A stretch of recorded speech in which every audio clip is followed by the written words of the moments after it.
Hello दोस्तों, स्वागत करता हूं आप सभी का अपने यूट्यूब चैनल अनूप स्टडी में। मेरे प्रिय छात्रों, आज जो है कि आपका चैप्टर चलेगा रासायनिक अभिक्रियाएं एवं उत्प्रेरक। ठीक है, यानी कि रासायनिक अभिक्रियाएं एवं आपका उत्प्रेरण चलेगा, जो कि मैं इस वीडियो में प्रश्नों का मैं सॉल्यूशन कराऊंगा। जो कि इस वीडियो में आपको सिर्फ जो है 1 से लेकर के जो है कि 10 तक के प्रश्नों का सॉल्यूशन इस वीडियो में कराया जाएगा। स्टेप बाय स्टेप आपको समझाया भी जाएगा। और हाँ, शुरू से लेकर अंत तक जो है कि हमारे साथ जुड़े रहेगा। और आपको वीडियो अच्छा लगेगा तो इस वीडियो को एक लाइक कर दीजिएगा और अपने दोस्तों में जो है ज़्यादा से ज़्यादा शेयर भी कर दीजिएगा। तो चलिए हम लोग बढ़ते हैं क्वेश्चन नंबर 1 की तरफ। देखिए, क्वेश्चन नंबर 1 और 2 जो है ऑप्शनल है, सिर्फ आपको इसका ट्रिक लगाना है। आगे भी देखते हैं, देखेंगे जो सोल्यूशन करने लायक रहेगा मैं उसको समझाऊंगा आपको। ठीक है, कह रहे कि जिस रासायनिक अभिक्रिया में कोई यौगिक गर्म किए जाने पर 2 या 2 से अधिक भागों में टूट जाता है, वह कहलाती है। देखिए, यदि कोई भी आपका रासायनिक अभिक्रिया है, कह रहा है कि जिस रासायनिक अभिक्रिया में कोई यौगिक गर्म किए जाने पर 2 या 2 से अधिक भागों में टूट जाता है, वह कहलाता है। यानी कि कह रहा है कि कोई रासायनिक अभिक्रिया है, उसमें जो आपके यौगिक हैं, उन यौगिक को यदि गर्म हम लोग करते हैं तो वह 2 या 2 से अधिक भागों में जब टूटता है तो उसे हम लोग क्या कहते हैं। ध्यान दीजिए, गर्म करने के बाद टूट रहा है। क्या करने के बाद? गर्म करने के बाद जब टूट रहा है तो 4 ऑप्शन आपको दिया गया है। पहला ऑप्शन दिया है योगशील अभिक्रिया, दूसरा ऑप्शन दिया है विस्थापन अभिक्रिया, तीसरा दिया है ऊष्मीय वियोजन और 4 नंबर डी दिया है आयनिक वियोजन। क्या दिया है? आयनिक वियोजन। तो इसमें से ऊष्मा देने के बाद जब टूट रहा है तो ये आपका होता है ऊष्मीय वियोजन। क्या होता है? ऊष्मीय वियोजन। ठीक है, यानी कि ऊष्मीय वियोजन होता है। क्यों? क्योंकि ये जो है ऊष्मा देने के बाद, यानी कि हीट देने के बाद यह जो है कि अपने 2 या 2 से अधिक यौगिकों में क्या हो रहा है? टूट रहा है। ये कह रहा है कि 2 या 2 से अधिक भागों में जब टूटता है कि किसी रासायनिक यौगिक को, यानी कोई भी यौगिक है उसको यदि गर्म किया जाता है और 2 या 2 से अधिक भागों में यदि टूटता है तो उससे हम लोग क्या कहते हैं? ऊष्मीय वियोजन कहते हैं। यानी कि उसको ऊष्मा देने के बाद जो है कि वह 2 या 2 से अधिक भागों में क्या हो रहा है? टूट रहा है। ठीक है, यदि आप विद्युत दे रहे हैं तो यानी कि विद्युत धारा प्रवाहित करने के बाद यदि वो 2 या 2 से अधिक जो है कि भागों में यदि टूटता है तो हम लोग उसे कहते हैं विद्युतीय वियोजन। ठीक है, विद्युत देने के बाद यदि 2 या 2 से अधिक भागों में टूटेगा तो उसे हम लोग कहेंगे विद्युतीय वियोजन कहेंगे। तो ये मेरे प्रिय छात्रों, ऊष्मा देने के बाद ये टूट रहा है तो हम लोग इसे कहेंगे ऊष्मीय वियोजन। कन्फर्म है बातें? चलिए दूसरा क्वेश्चन देखिए। दूसरा प्रश्न क्या है, जरा ध्यान से आप समझिए। दूसरा प्रश्न कि नाइट्रोजन एवं हाइड्रोजन से अमोनिया यानी NH3 गैस बनाने के लिए उत्प्रेरक प्रयोग होता है। यानी कि उत्प्रेरक कौन सा प्रयोग होगा? जब नाइट्रोजन एवं हाइड्रोजन से अमोनिया जो है गैस बनाया जाएगा, तब वहाँ पे जो है कौन सा उत्प्रेरक आपका कार्य में लाया जाएगा। ठीक है, यानी प्रयोग कौन सा उत्प्रेरक होगा? पहला ऑप्शन दिया है लोहा और मोलिब्लेडन। ठीक है, मोली है और मोलिब्लेडन है, यानी कि लोहा और मोलिब्डेनम है। ठीक है, दूसरा है लोहा और मोलिब्डेनम, तीसरा है मोलिब्डेनम और प्लेटिनम, और डी है इनमें से कोई नहीं। तो आपका जो है ऑप्शन नंबर 1 करेक्ट होगा। आपका जो है ऑप्शन नंबर ए। इसमें आपका क्या था? सी था। इसमें सी था ना? हाँ। और इसमें आपका है लोहा और इसके बाद है और मोलिब्लेडन, लोहा और मोलिब्डेनम, यानी कि ये आपका ऑप्शन करेक्ट होगा। यानी नाइट्रोजन एवं हाइड्रोजन से अमोनिया गैस प्राप्त किया जाएगा तो उत्प्रेरक का काम होगा लोहा और मोलिब्डेनम। ठीक है, यानी कि आपका थोड़ा ये नाम टेढ़ा है, इसे सही से आप लोग पढ़ लीजिए। ठीक है, तो ये आपका ऑप्शन नंबर क्या होगा? ए आपका करेक्ट होगा। इसके बाद हम लोग बात करते हैं तीसरे क्वेश्चन की तरफ, ध्यान दीजिए। तो हम लोग अब बात करते हैं प्रश्न नंबर 3, जो कि आपका प्रश्न नंबर 3 जो है बहुत अच्छा क्वेश्चन है और प्रश्न नंबर 3 के जैसा ही लगभग सभी प्रश्नों का इस वीडियो में सॉल्यूशन कराया जाएगा। ठीक है, तो प्रश्न नंबर 3 को जरा ध्यान से आप लोग समझिएगा कैसे जो है कि आपका फाइंड किया जा रहा है। ठीक है, तो यहाँ पर दे रखा है प्रश्न नंबर 3 में कि 2FeCl2 दिया है। क्वेश्चन नंबर 3 में यहाँ पर मैं रखता हूँ, दिया है Fe2FeCl2 आपका दे रखा है। इसके बाद दिया है +Cl2 और ये दिया है, इसके बाद दे रहा है कि आपका 2FeCl3। अब ये पूछ रहा है में जो है कि FeCl2 है, यानी कि आपसे पूछ रहा है कि Cl2 जो है यह क्या है, यह क्या है, आपसे यही क्या कर रहा है, पूछ रहा है। ठीक है, तो ज्यादा दिक्कत नहीं होगी, बस आपको ये समझना है कि इसमें Fe जो है, इसमें इसे इसका पूछ रहा है ना, तो Fe जो है यदि इसकी ऑक्सीकरण यानी Fe की जो ऑक्सीकरण संख्या यदि बढ़ेगी, Fe की ऑक्सीकरण संख्या हम लोग निकालेंगे, और ऑक्सीकरण संख्या यदि बढ़ती है तो उस समय आपका ऑक्सीकरण होता है, क्या होता है, ऑक्सीकरण होता है। जिस समय यानी ऑक्सीकरण को एक रूप से हम लोग क्या बोलते हैं, अपचायक भी बोलते हैं, क्या बोलते हैं, अपचायक या अवकारक भी बोलते हैं, क्या बोलते हैं, अपचायक या अवकारक। इसमें सब कुछ मैं बताऊंगा, ठीक ना, स्टेप बाय स्टेप आपको समझ में आ जाएगा। और यदि आपका इलेक्ट्रॉनों की कमी यानी ऑक्सीकरण संख्या यदि घटती है उस समय होता है आपका क्या, अपचयन होता है। यदि इलेक्ट्रॉनों के जो ऑक्सीकरण संख्या यदि आपकी बढ़ती है, ऑक्सीकरण संख्या यदि बढ़ती है तो उस समय आपका ऑक्सीकरण होता है, और इलेक्ट्रॉनों की संख्या यदि जो ऑक्सीकरण संख्या है वह घटती है तो उस समय क्या होता है, अपचयन होता है। समझ में आई बात? तो चलिए मैं स्टेप बाय स्टेप आपको समझा देता हूँ। तो इसमें जो है कि आपको पता करना है Fe की जो है कि ऑक्सीकरण संख्या कितनी है, और इसमें भी जो है Fe की ऑक्सीकरण संख्या निकालना है। तो चलिए इसमें आपको निकालना पड़ेगा, लिखेंगे यहाँ पर मैं ऑक्सीकरण संख्या Fe की निकाल रहा हूँ, ठीक है। FeCl2 में FeCl2 में हम लोग जो है कि फाइंड करेंगे। समझ में आई बात? तो यहाँ पर देखिएगा जो Fe है, Fe का तो निकालना है ऑक्सीकरण संख्या, तो मान लेंगे कि Fe की ऑक्सीकरण संख्या कितनी है, x, माना Fe की ऑक्सीकरण संख्या x, जरा इसे ध्यान से समझिएगा, इसी के टाइप का सभी प्रश्न लगभग चलेगा। x प्लस, अब आपको पता है क्लोरीन का होता है -1 गुणे इसमें 2 क्लोरीन है तो 2 हो जाएगा, बराबर कितना ले लेंगे, 0। यहाँ पर x माइनस हो जाएगा 2 बराबर 0, तो x बराबर हो जाएगा कितना, 2। यानी कि जो Fe है इसमें Fe की ऑक्सीकरण संख्या कितनी हो गई, 2 हो गई, +2 हो गई ना। चलिए कोई दिक्कत नहीं है। अब इसमें Fe की हम लोग ऑक्सीकरण संख्या निकालते हैं। अब यहाँ पर FeCl3 में बस कुछ नहीं करना है, फिर Fe का ऑक्सीकरण संख्या x मान लीजिए, प्लस क्लोरीन का -1 होता है गुणे आपका 3 हो जाएगा, इक्वल टू कितना, 0। तो यहाँ पर x - 3 हो जाएगा इक्वल टू 0, तो x बराबर कितना हो जाएगा, यानी इसमें जो है आपकी Fe की ऑक्सीकरण संख्या आई 3, क्या आई, +3। क्लोरीन का इधर -1 होता है, इधर भी क्या होगा, -1।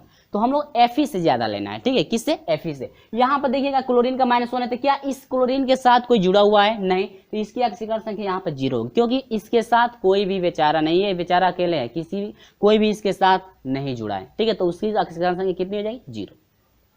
तो इस क्लोरीन से यदि हम लोग तुलना करें, यानी कि इसकी हम लोग बात करें, तो यहाँ पर अपचयन हो रहा है, क्या हो रहा है, अपचयन, क्या हो रहा है, अपचयन, क्योंकि इसकी ऑक्सीकरण संख्या क्या हो रही है, घट रही है। यहाँ पर 0 है तो यहाँ पर -1, ठीक है, -1 क्यों, क्योंकि ऑक्सीकरण संख्या ये क्लोरीन की -1 होती है, ठीक है, समझ में आई बात। अब यहाँ पर देखिए Fe यहाँ पर 2 है तो यहाँ पर Fe की ऑक्सीकरण संख्या 3, यहाँ पर ऑक्सीकरण संख्या 2 है लेकिन यहाँ पर ऑक्सीकरण संख्या क्या है, 3। तो क्या ऑक्सीकरण संख्या बढ़ रही है या घट रही है, बढ़ रही है। तो जब ऑक्सीकरण संख्या बढ़ती है मेरे प्रिय छात्रों, तो वहां पर होता है ऑक्सीकरण, क्या होता है, ऑक्सीकरण, यानी कि यहाँ पर ऑक्सीकरण हो रहा है, ठीक है, यहां पर क्या हो रहा है, ऑक्सीकरण। और एक रूप से ऑक्सीकरण को एक रूप से हम लोग अपचायक पदार्थ भी बोलते हैं, क्या है, अपचायक पदार्थ, अपचायक पदार्थ, या इसी को हम लोग अवकारक भी बोलते हैं, क्या बोलते हैं, अवकारक, अवकारक, अवकारक। समझ में आ रही बात, ठीक है, इसको हम लोग एक रूप से क्या कहते हैं, अवकारक भी हम लोग बोलते हैं।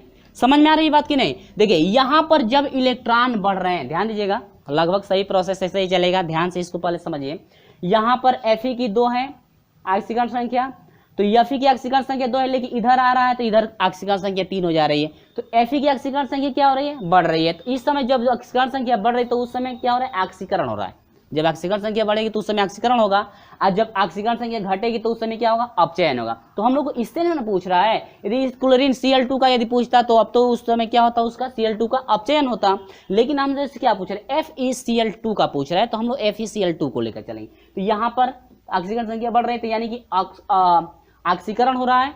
जब ऑक्सीकरण संख्या बढ़ रही है तो उस समय क्या हो रहा है, ऑक्सीकरण, या इसी को एक रूप से कहते हैं अपचायक या अवकारक भी हम लोग क्या करते हैं, बोलते हैं। तो हम लोग को 4 ऑप्शन दिया गया, चारों ऑप्शन में से अवकारक कौन है, बी, यानी कि ऑप्शन नंबर आपका कौन करेक्ट है मेरे फ्रेंड्स, बी आपका ऑप्शन नंबर करेक्ट है, यानी कि अवकारक, क्या है, अवकारक, समझ में आई बात कि नहीं? ठीक ना, इसमें आधा समझ में आया और अगले में जो है कि पूरा बिल्कुल जो है अच्छी तरह से आपको समझ में आ जाएगा। कन्फर्म है बातें? चलिए आगे बढ़ते हैं। तो ये चीज़ें सब समझ में आ गई। चलिए हम लोग अगला देखते हैं, प्रश्न नंबर 4 को। तो चलिए 4 नंबर बहुत ही अच्छा क्वेश्चन है। जरा इसको जो है कि आप ध्यान से समझेंगे तो अच्छी तरह से आपको स्टेप बाय स्टेप सभी चीज़ें समझ में आ जाएंगी। ठीक है, तो ध्यान से आप समझिएगा।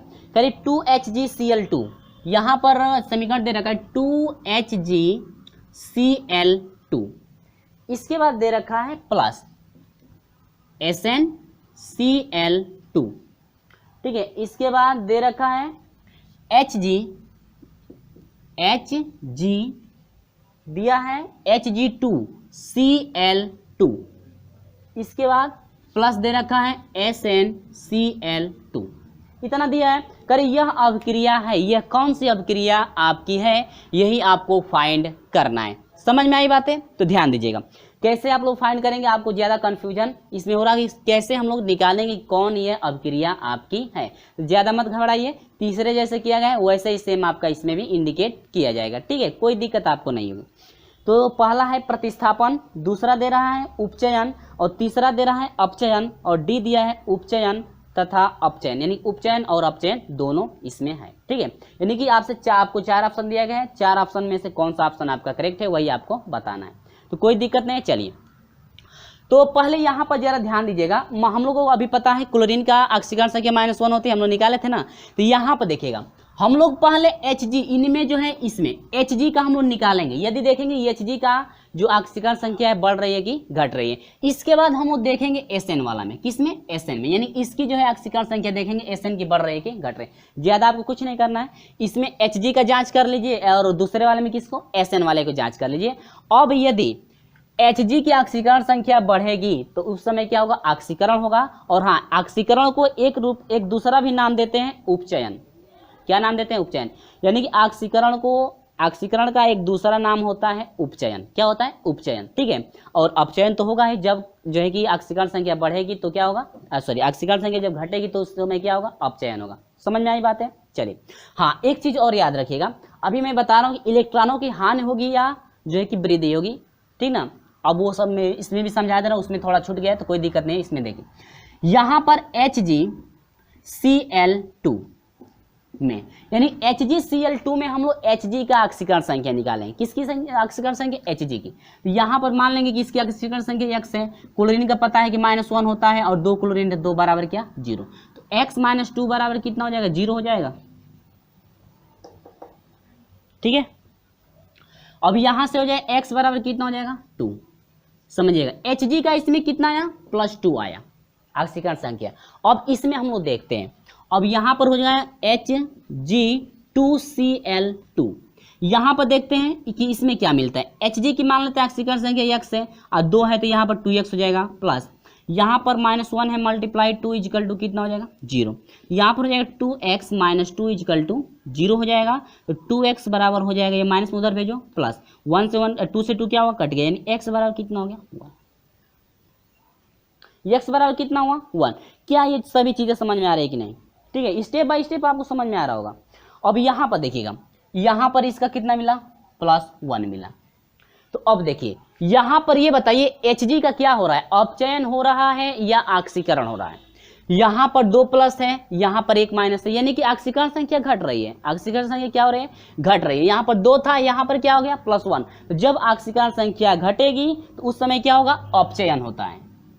क्या होगा? अपचयन। समझ में आई बात? बहुत ही ईजी है, ठीक ना। अब देखिए यहाँ पर समझिए, अब यहाँ पर Sn का हम लोग निकाल लेते हैं। Sn का देख रहे हैं कि Sn में क्या हो रहा है।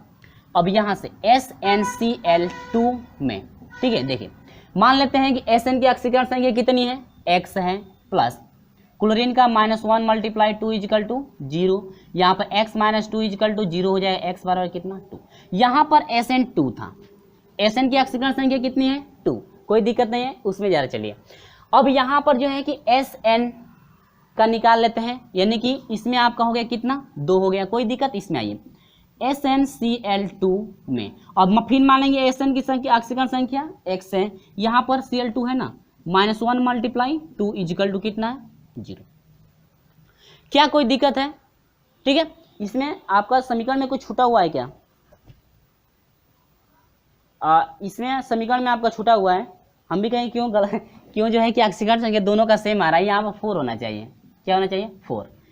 तो यहाँ पर इसका भी 2 आ रहा है, इसका भी 2 आ रहा था, इसका भी 2 आ रहा था, हम कहें कैसे आपका बराबर हो जाएगा, ऐसे नहीं हो सकता है, ठीक ना, बराबर नहीं आ सकता है। तो ये आपका 4 है, तो यहाँ पर ये मिस्टेक हो गया, कोई दिक्कत नहीं, बना लेंगे आप लोग, ठीक ना। 4 यहाँ पर हो जाएगा x माइनस 4 इक्वल टू कितना? 0। तो x बराबर कितना हो जाएगा? 4। अब यहाँ पर 2 ऑक्सीकरण संख्या थी, तो यहाँ पर कितना हो गया? +4 हो गई। अब यहाँ पर ध्यान दीजिए, SN वाला में SnCl2 में जो है SnCl2 का यानी SN का ऑक्सीकरण संख्या क्या हो रही है? बढ़ रही है। और जब ऑक्सीकरण संख्या बढ़ रही है तो उस समय क्या होता है? ऑक्सीकरण होता है। क्या होता है? ऑक्सीकरण, या इसी को हम लोग क्या कहते हैं? उपचयन भी बोलते हैं। क्या बोलते हैं? उपचयन। समझ में आई बात की नहीं?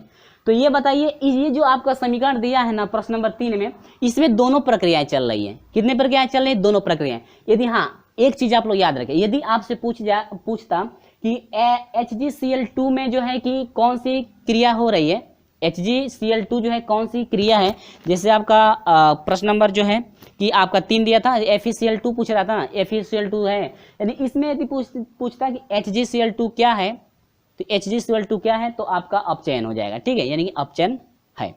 अब यहाँ पर आपसे पूछता कि SnCl2 बताइए कि SnCl2 क्या है, तो आपका SnCl2 क्या होगा? ऑक्सीकरण, या इसी को हम लोग क्या कहते हैं? उपचयन भी बोलते हैं, ठीक है, यानी एक रूप से और नाम होता है ना, इसका और नाम बताए थे अभी हम कि अपचायक पदार्थ या अवकारक भी बोलते हैं। अपचायक या अवकारक, ठीक है। तो चलिए, ये चीजें आपको अच्छी तरह से समझ में आ गई होगी। और हाँ, ध्यान दीजिएगा, जब ऑक्सीकरण संख्या घटती है, एक चीज मैं बता दे रहा हूं अभी इसमें, जब ऑक्सीकरण संख्या आपकी घटती है, यानी एक तरफ इधर 2 है, इधर 1, तो जब ऑक्सीकरण संख्या घटती है तो इलेक्ट्रॉनों की वृद्धि होती है। ऑक्सीकरण संख्या जब घटती है तो इलेक्ट्रॉनों क्या हो रहे हैं? वृद्धि हो रही है। और जब ऑक्सीकरण संख्या बढ़ती है तो इलेक्ट्रॉनों की कमी हो रही है। तो ये चीजें आप लोग याद रखिएगा कि जब भी ऑक्सीकरण संख्या घटती है तो इलेक्ट्रॉनों की वृद्धि होती है उनमें, और जब भी ऑक्सीकरण संख्या बढ़ती है तो इलेक्ट्रॉनों की क्या होती है? कमी होती है। समझ में आई बात? चलिए, तो यहाँ पर प्रश्न नंबर 3 कंप्लीट हुआ। इसके बाद प्रश्न नंबर 4 क्या है, जरा आप ध्यान से समझिए। प्रश्न नंबर 4 ऑप्शनल है। क्या है? प्रश्न नंबर 4 नहीं, 4 तो हो गया ना, प्रश्न नंबर 5 जो है कि ऑप्शनल है, तो ऑप्शन में बस ऑप्शन आप लोग याद रखेंगे। प्रश्न नंबर 5, चलिए, तो यहाँ पर हम हटाते हैं इसको और बढ़ते हैं हम लोग प्रश्न नंबर 5 की तरफ। तो चलिए, 5वां नंबर है, और 5वां नंबर ज़्यादा कठिन नहीं है, बस आपको ऑप्शनल याद रखना है। कह रहे हैं कि उत्प्रेरक V2O5 का प्रयोग करने के लिए निम्न में से उत्प्रेरक V2O5 का प्रयोग निम्न में से किसके उत्पाद में होता है? किसके उत्पाद में होता है, ये आपसे पूछ रहा है, जो कि आपका 4 ऑप्शन दिया गया है। पहला है ए ऑप्शन में दिया है S से SO2 में, बी ऑप्शन दिया है SO2 से SO3 में, सी ऑप्शन दिया है SO3 से H2SO4 में, डी ऑप्शन दिया है इनमें से कोई नहीं, यानी ऑप्शन नंबर बी करेक्ट होगा। ऑप्शन नंबर क्या है? बी आपका करेक्ट होगा, SO2 से SO3 में, ठीक है, SO2 से SO3 उत्पाद में, यानी किसके उत्पाद में होता है? SO2 से SO3 के उत्पाद में जो है आपका V2 और O5 का जो है कि उपयोग होता है। समझ में आई बात? चलिए, बस ये ऑप्शनल था, ऑप्शनल याद रखिएगा, ठीक ना। तो ये आपका 5 रहा। क्वेश्चन नंबर 6 पे जरा चलते हैं हम लोग। क्वेश्चन नंबर 6 क्या है, जरा ध्यान दीजिए। करें निम्न में से रासायनिक अभिक्रियाओं में से कौन सी योगात्मक अभिक्रिया है? योगात्मक अभिक्रिया आपसे पूछ रहा है, तो ध्यान दीजिएगा। तो योगात्मक अभिक्रिया में देखिए, जब 2 या 2 से अधिक पदार्थ जो है कि मिल करके एक नया पदार्थ का जो है कि निर्माण करते हैं, तो वह आपकी होती है योगात्मक अभिक्रिया, ठीक है। यानी जब 2 या 2 से अधिक जो है पदार्थ संयोग करके एक नया पदार्थ जब बनाते हैं, तो वह उसे कहते हैं हम लोग क्या? योगात्मक अभिक्रिया कहते हैं। कि जब 2 या 2 से अधिक कोई भी पदार्थ होगा और ये 2 मिल करके एक नया जो है पदार्थ का निर्माण करते हैं, तो उस समय कहलाता है क्या? योगात्मक अभिक्रिया। तो इसमें से देखिए, कौन सा ऐसा समीकरण है जो मिल करके एक नया पदार्थ बना रहा है? एक ही नया पदार्थ बनना चाहिए, अधिक नहीं, एक से अधिक नहीं। तो दूसरे में आपका 2 बन रहा है, SN दिया है कि SN+2 HCl बन रहा है, ZN बन रहा है, ZnCl2 और प्लस H2, 2 पदार्थ यहाँ बन रहा है, ठीक है। अगला में दे रहा है कि 2Na+Cl2 यहाँ पर देखिए एक ही पदार्थ बनना है, 2NaCl2 बने, यानी एक पदार्थ बनना है ना। तो परिभाषा ये कहता है कि जब दो या दो से अधिक पदार्थ मिल करके एक नए पदार्थ का जब निर्माण करते हैं तो उसे हम लोग कहते हैं योगात्मक अभिक्रिया। क्या कहते हैं? योगात्मक अभिक्रिया, जो कि ऑप्शन नंबर बी आपका करेक्ट है। ऑप्शन नंबर इसका क्या है? बी आपका करेक्ट है, Na, ठीक है, यानी Na 2Na प्लस Cl2 जो है आपका ये बन रहा है क्या? 2NaCl बना रहे हैं। यानी देखिए दो या दो से यहाँ पर दो पदार्थ है मिल करके एक नया पदार्थ बना रहे हैं कि नहीं? हाँ, एक से अधिक पदार्थ आपका बनना नहीं चाहिए। तो ये है आपकी योगात्मक अभिक्रिया। समझ में आई बात है? तो जो है कि ये आपका ऑप्शन नंबर बी करेक्ट है। क्या है? ऑप्शन नंबर बी आपका करेक्ट है। समझ में आ गई अच्छी तरह से बातें। अब यहाँ पर हम लोग बढ़ते हैं 7वें नंबर की तरफ। क्वेश्चन नंबर 7 क्या है? बहुत ही अच्छा क्वेश्चन, ध्यान दीजिए क्वेश्चन नंबर 7 को। तो चलिए यहाँ पर हम लोग बात करते हैं कि प्रश्न नंबर 7 जो कह रहा है कि आपका CuSO4 में Fe जो है Cu जो बन रहा है Cu प्लस FeSO4 किस प्रकार की अभिक्रिया है? यह जो है किस प्रकार की अभिक्रिया है आपको यही समझाना है। देखिए दे रखा है CuSO4, देखिए CuSO4 आप प्लस Fe, ये जो है आपका Cu बन जाता है, इसके बाद जो है FeSO4। अब जरा इसमें ध्यान दीजिए कौन सी अभिक्रिया है। यहाँ पर 4 ऑप्शन दिया गया है, कह रहे हैं कि योगात्मक अभिक्रिया है, योगात्मक अभिक्रिया है, इसके बाद दे रहा है प्रतिस्थापित अभिक्रिया है, अपचयन अभिक्रिया है और ऑक्सीकरण अभिक्रिया है। तो ये कौन सी अभिक्रिया है जरा ध्यान दीजिएगा। ये जो आपका कॉपर जो है SO4 के साथ जुड़ा हुआ है और Fe जो है इसके साथ क्रिया करेगा, ठीक है, यानी कि CuSO4 के साथ Fe जब क्रिया करता है तो ये क्या करता है? देखिए यहाँ से Fe जो है विद्युत श्रेणी में जो है कि Cu यानी कॉपर से पहले आता है, विद्युत श्रेणी में कॉपर से क्या आता है? पहले। तो ये Fe कहता है कि भाई कॉपर तुम हट जाओ, मैं तुमसे ज्यादा क्रियाशील हूँ। तो यह जो है कि विद्युत श्रेणी में कॉपर से पहले आता है, इसलिए जो कॉपर से अधिक क्रियाशील है ये क्या करता है? कॉपर को खेद देता है। कॉपर को क्या करता है? खेद देता है, और खेदने के बाद जो है कॉपर को अलग कर देता है और यह जो है आपका निर्माण कर लेता है Fe के साथ। किसके साथ? Fe के साथ इसको जोड़ लेता है, यानी कि अपने साथ, यानी Fe जो है आपको ये जो है जोड़ लेता है SO4 को। समझ में आई बात है? यानी कि जो है यह जो Fe है यह कॉपर को हटा देता है। क्यों हटा देता है? क्योंकि कॉपर का स्थान जो है कि Fe का स्थान जो है कि कॉपर से पहले है विद्युत श्रेणी में, और यह जो है कि सबसे ज्यादा, यानी इस Cu से जो है कि Fe ज्यादा क्रियाशील होता है, इसलिए जब ये क्रिया करता है तो Cu को क्या करता है? हटा देता है और इसके साथ जो है अपने क्या होता है? जुड़ जाता है। और जब Cu को हटाया और उसके स्थान पर जब अपने ही आ गया तो उसे हम लोग कहते हैं प्रतिस्थापित अभिक्रिया, उसे कहते हैं प्रतिस्थापन अभिक्रिया। क्या कहते हैं? प्रतिस्थापन अभिक्रिया। यानी एक को हटाकर दूसरा यदि वहां पे चला जाता है तो यहाँ पर Cu को हटा करके Fe उसके स्थान पर चला गया है और Cu को जो है कि हटा दिया तो वहां पर हुआ क्या? प्रतिस्थापन अभिक्रिया आपकी होती है। समझ में आई बात है? तो यहाँ पर देखिए, यानी कि ये क्या कर रहा है कि Fe जो है Cu को हटा दे रहा है। क्यों हटा दे रहा है? क्योंकि Cu से ज्यादा क्रियाशील कौन है? Fe है, और इसलिए Cu को जो है कि हटा दे रहा है और इसके साथ यानी SO4 के साथ अपने क्या हो जा रहा है? जुड़ जा रहा है, क्योंकि Cu से यह ज्यादा जो है क्रियाशील है। समझ में आई बात? यह है आपका कौन सी क्रिया है? प्रतिस्थापन अभिक्रिया आपकी होगी। समझ में आ रही बात है ना? ठीक है। अब यहाँ पर ध्यान दीजिएगा, यहाँ पर बात करते हैं तो Cu, और चलिए ज़्यादा नहीं, बस आपको ऑप्शन ना चेक करना है, तो बस इतना ही आप रहने दीजिए, इतना ही बस रहने दीजिए। यानी ये समझ लीजिए कि इसमें कौन सी अभिक्रिया हो रही है। यहाँ पर Fe जो है Cu से ज़्यादा जो है क्रियाशील होता है, क्योंकि अब विद्युत श्रेणी में पहले आता है Cu से, और जब यह ज़्यादा क्रियाशील है तो Cu को हटा देता है। Cu क्या करते हैं? हटा देता है, और Cu के स्थान पर जो है कि अपने ही वहाँ पे स्थापित हो जाता है। यानी कि यह जो है SO4 के साथ Fe क्या होता है? मिल जाता है, और Cu को क्या करता है? हटा देता है। तो वहां पर बनती है कौन सी अभिक्रिया? अब प्रतिस्थापन अभिक्रिया। क्या होती है? प्रतिस्थापन अभिक्रिया, जो कि ऑप्शन नंबर बी करेक्ट है। यहां पर है प्रतिस्थापन अभिक्रिया। समझ में आई बात? कि प्रतिस्थापन अभिक्रिया क्यों है? क्योंकि वह Cu को खदेड़ दे रहा है, Cu के स्थान पर जो है कि Fe आकर के अपने ही उसके साथ क्रिया कर ले रहा है। ठीक है, तो ये तो बेचारा निकल गया, इसमें से खाली क्या हुआ? FeSO4। तो यहाँ पर इस प्रक्रिया को हम लोग कहते हैं क्या? प्रतिस्थापन अभिक्रिया। ठीक है, चलिए तो यहाँ पर ये समझ में आए, जो कि आपका ऑप्शन नंबर बी करेक्ट है। चलिए हम लोग बढ़ते हैं इसके बाद प्रश्न नंबर 8 की तरफ कि प्रश्न नंबर 8 का सोल्यूशन जो है कैसे आपको करना है। अब जो है प्रश्न नंबर 8 सेम प्रोसेस आपका प्रश्न नंबर 7 जैसा है, तो प्रश्न नंबर 7 जैसा है तो उसे आप लोग याद रखिए, ठीक है। यहाँ पर देखिए क्या कह रहा है, कह रहे कि जब क्यूप्रिक सल्फेट के विलयन में लोहे का टुकड़ा डाला जाता है तो आयरन कॉपर को हटाकर फेरस सल्फेट बनाता है। तो कह रहे कि यह अभिक्रिया कहलाती है। और यह अभिक्रिया क्या कहलाती है, आपको पता है कि नहीं पता है? अभी हम लोग हल किए थे ये अभिक्रिया क्या है। Fe जब कॉपर को हटा दे रहे तो वो कौन सी अभिक्रिया है, सेम प्रश्न नंबर 7 जैसा है। तो कह रहे क्यूप्रिक सल्फेट, तो क्यूप्रिक सल्फेट का मतलब यह हुआ कि CuSO4 यह है आपका क्यूप्रिक सल्फेट। क्यूप्रिक सल्फेट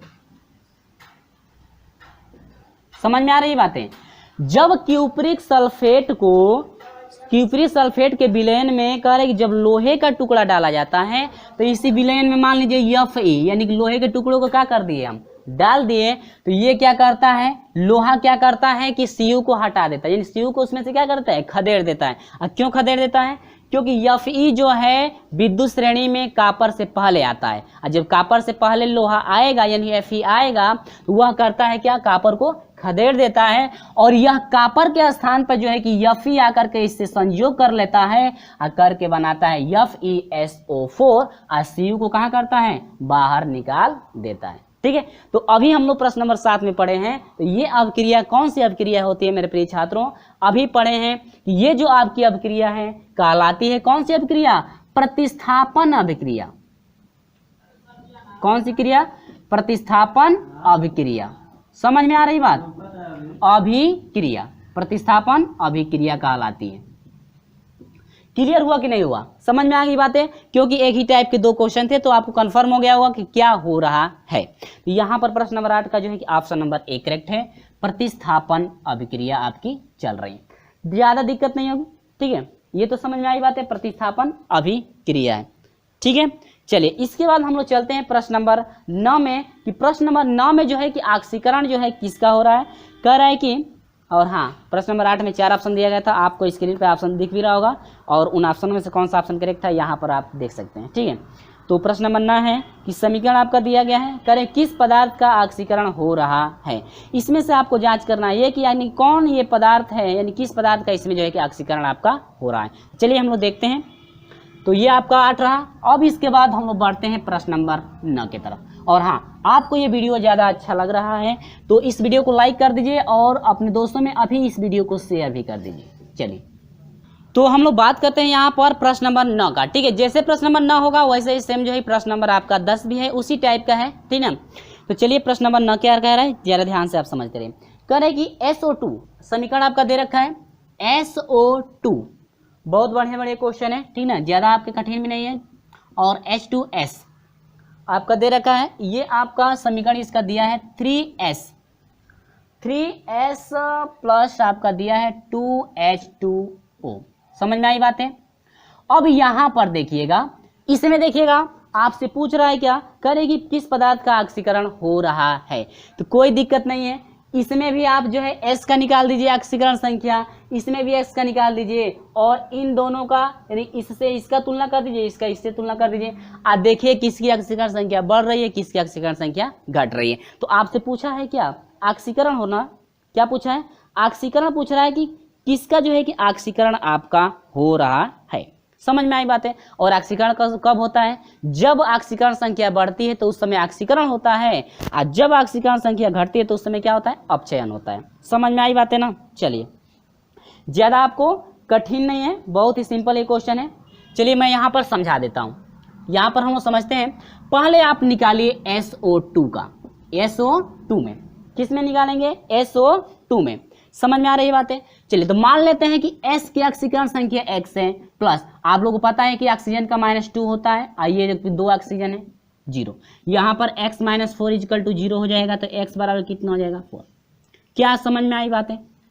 यानी S की जो ऑक्सीकरण संख्या है इसमें आपकी हो गई +4 यहाँ पर आ रही है, लेकिन इसमें हम लोग देखेंगे तो इसकी ऑक्सीकरण संख्या 0 होगी। क्यों 0 होगी, क्योंकि इसके साथ कोई भी जुड़ा नहीं है, यह बेचारा अकेले है, और जब यह अकेले होगा तो इसकी ऑक्सीकरण संख्या 0। समझ में आ रही है बातें? चलिए अब यहाँ पर इसको हम मिला लेते हैं, इसको जरा देखते हैं कि इसकी जो है इसमें यानी कि ये जो है यहाँ पर S जो है इसकी ऑक्सीकरण संख्या बढ़ रही है या घट रही है। चलिए तो H2S में देखते हैं भाई, हाइड्रोजन का आपको पता है 1 होता है, गुणे 2 हाइड्रोजन है तो 2 प्लस S का मान लेते हैं x बराबर 0, तो ये हो जाएगा 2 एकम 2 प्लस x बराबर 0, तो x बराबर कितना हो जाएगा -2। यहाँ पर S जो है आपका -2 हो रहा है, ठीक है। यहाँ पर देखिए, यहाँ पर जो है यस का वो का नहीं, यस को आप लोग इंडिकेट कर रहे हैं, ठीक है, यस को इंडिकेट कीजिएगा, ठीक है। जिसका निकाले आप उसी का इंडिकेट कीजिए, नहीं कि निकाले हैं दूसरे का इंडिकेट कर दिए दूसरे का, तब तो गड़बड़ हो जाएगा, ठीक ना। यहाँ पर हम वैसे ही कर दें, यहाँ पर, ठीक है। चलिए तो यहाँ पर देखिएगा, यहाँ पर 4 है S का और यहाँ पर क्या है 0, तो यहाँ पर ये घट रहा है, यहाँ पर क्या हो रहा है, इसकी ऑक्सीकरण संख्या घट रही है, क्योंकि यहाँ पर 4 है ऑक्सीकरण संख्या, यहाँ पर 0 है तो घट रही है, तो ये आपका अपचयन हो गया, ये क्या हो गया, अपचयन हो गया, ठीक है, ये क्या हो गया, अपचयन। अब जरा दूसरे मिला लीजिए, इसमें यदि मिलाएंगे तो ये आपका 2 है, यहाँ पर -2 है, यहाँ पर -2 है, यहाँ पे 0, तो 0 से -2 भी जो है कि छोटा होता है, 0 से -2 छोटा, यानी कि आपसे कोई पूछेगा ये बताइए -2 और 0 में कौन बड़ा है, तो आप क्या बताएंगे, आप लोग सोच रहे हो कि ये माइनस है तो ये सबसे बड़ा है, नहीं, ये जब माइनस लगा है तो ये 0 से भी छोटा, यानी कि 0 बड़ा है और -t क्या है, छोटा। तो यहाँ पर ऑक्सीकरण संख्या बढ़ रही है घट रही है, यहाँ पर -2 है, यहाँ पर 0 है, यानी कि ये बढ़ रही है, -2 से कहाँ चली गई 0 पे, तो ये तो बढ़ रही है।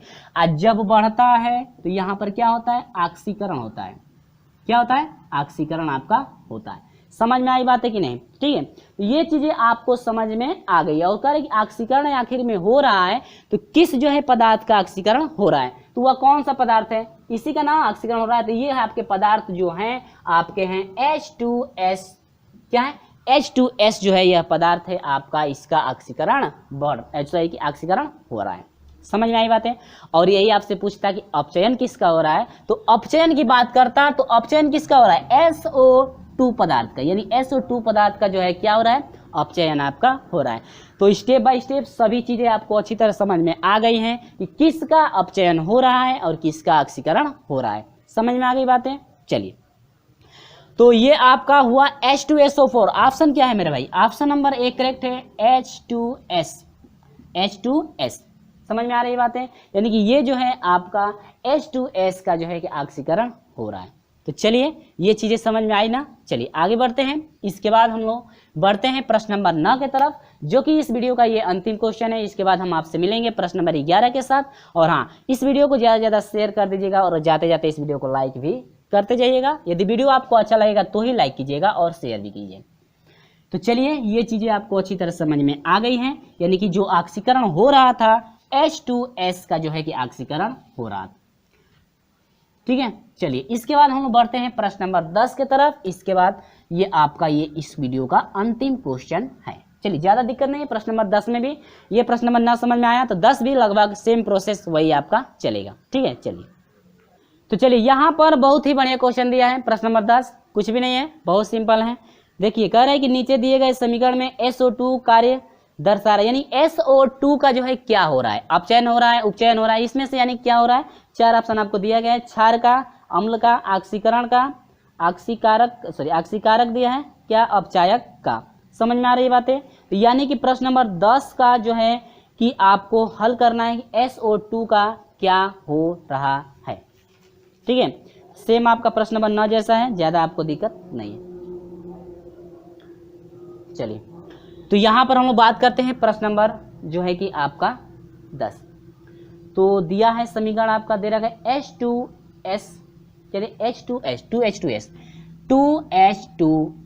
इसके बाद दे रखा है प्लस SO2, इसके बाद ये जो है आपका बन रहा है 2H2O और प्लस इसके बाद बन रहा है H2O प्लस आपका बन रहा है SnCl4। तो ये बन रहा है। तो इसमें कह रहे हैं कि कथन, अरे मुझे गड़बड़ हो गया, जो है कि हम 11 नंबर का लिख दिए, 2H2S प्लस SO2 इसके बाद है 2H2O है, इसके बाद 3S है, क्या है 3S। 3s, ठीक है ना। चलिए गलतियां हो जाती है कभी कभी, ठीक ना। अब यहाँ पर देखिए, पहले इसका हम लोग निकाल रहे हैं, इसमें SO है, इसमें भी S है ना, तो इसका हम लोग तुलना करते हैं इन दोनों का। इसी का ना पूछा है SO2 आपका क्या हो रहा है। चलिए तो यहाँ पर हम लोग बात करते हैं SO2 में। तो यहाँ पर देखिए सल्फर की जो है ऑक्सीकरण संख्या मान लें कितनी है, S है ना, आप प्लस ये ऑक्सीजन का -2 तो होता ही है, तो -2 × 2 = 0। यहाँ पे x - 2 दूनी के 4 हो जाएगा बराबर 0, x बराबर हो जाएगा कितना, समझ में आई बात है।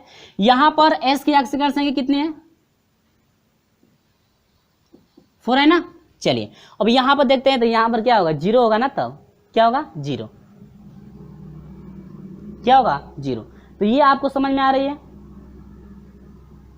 यहां पर तब ये क्या हो रहा है, यहां पर 4 है ऑक्सीकरण संख्या, यहां पर 0 होता है, ऑक्सीकरण संख्या घट रही है बढ़ रही है, घट रही है। तो इस समय यहां पर क्या होता है, अपचयन, क्या हो रहा है, अपचयन। और अपचयन को एक रूप से हम ऑक्सीकारक भी बोलते हैं, क्या बोलते हैं, ऑक्सीकारक। यानी अपचयन को एक रूप से हम लोग क्या बोलते हैं, ऑक्सीकारक,